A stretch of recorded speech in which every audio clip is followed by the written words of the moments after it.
Panchawapastem Tsikhasun. So we're moving on with our 13 moon teachings and learning about each of the moons. And we are on August, the August full moon. For Nihia, what we call the August moon, Opahawi Pisim, or the flying up moon. And that moon will come to us about the second or third week in August.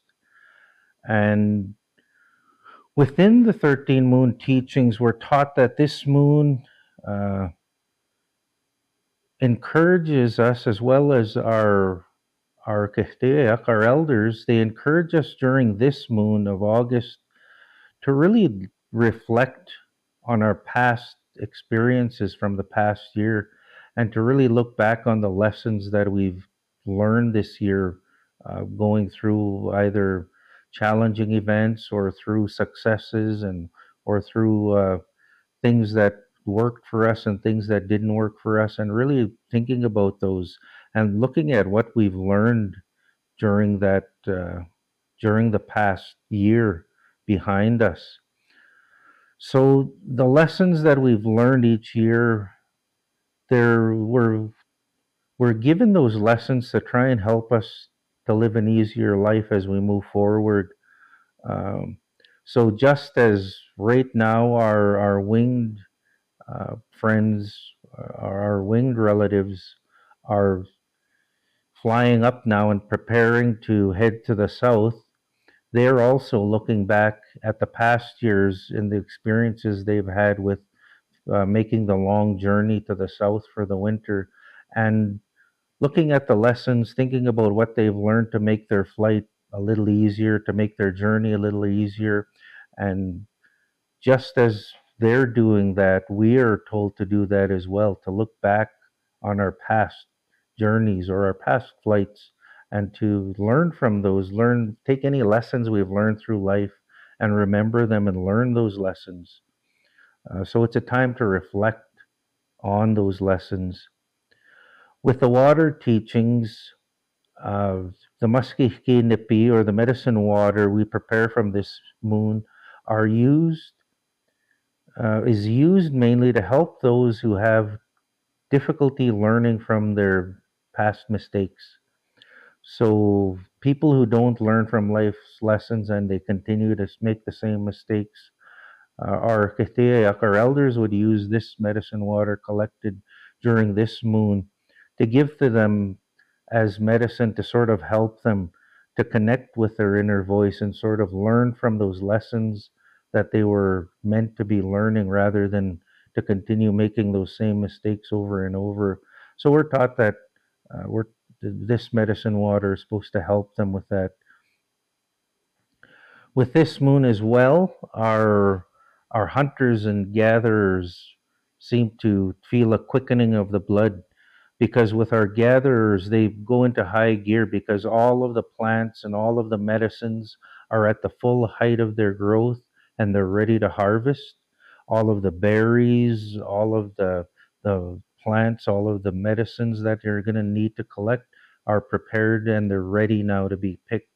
So our medicine gatherers are out all over the country collecting those medicines at the height of their growth and at the height of their medicinal value for the year.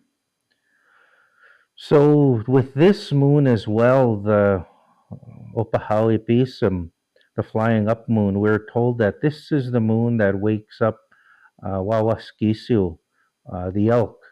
So with Wawaskisio, the elk, this moon puts them into their rut. So while they've been eating most of the summer and just lazying around, wandering around alone, grazing, right now this moon sets them off and they go into high gear. Our bull, Wawaskisu, they begin to uh, shed the velvet from their antlers and they begin to pawing at the ground and rubbing the trees and calling. With the females, they start to go into what we call estrus. So they begin to be preparing for mating season. So our elk hunters are their blood is racing right now because they know that this is the beginning of the elk hunting season, because it's the beginning of the elk mating season with this full moon that sets it off. For Muswa, this moon puts Muswa into preparation mode. So our moose with this full moon, they start to get ready, uh, sort of building up to their mating season, which will begin at the next full moon. So with Opahawi Pisum right now in August, the moose are just starting to prepare. And the Yapio, the bull moose, will begin to just sort of lay around in sort of open little meadows, open areas with a lot of sun, because what they're doing is they're drying the velvet on their antlers. And so once it starts to dry up, and it prepares for them to start rubbing that, their antlers, to get rid of that velvet on their antlers. And we're told that right now, when the apio, the bull moose, are at their fattest, is when the fireweed is the biggest and brightest.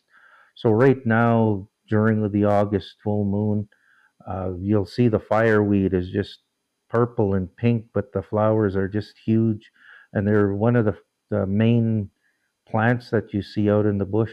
But that's when our Kistieyak, our elders, would say that's when the bull moose are the fattest. That's the fattest they're going to get for the year. So this is when they'd encourage us to try and find those those yapio, those bull moose at this time.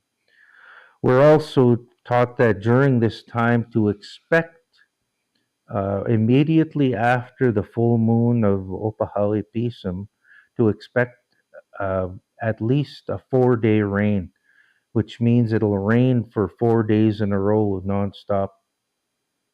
We're told this has always happened, it hasn't changed in generations, and that rain was meant to help with Yapio, because it soaks their antlers in preparation for them uh, to start to shed that velvet from their antlers.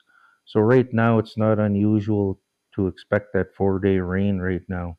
As nature helps Yapio to loosen the velvet and get rid of that velvet for them, uh, we can expect after that 4 day rain for the skies to clear and for it to be really hot and sunny, because again, their nature is helping Yapio to completely dry those antlers that have been soaked, and then it'll have them prepared at the next full moon to begin their rut and to begin shedding that velvet from their antlers.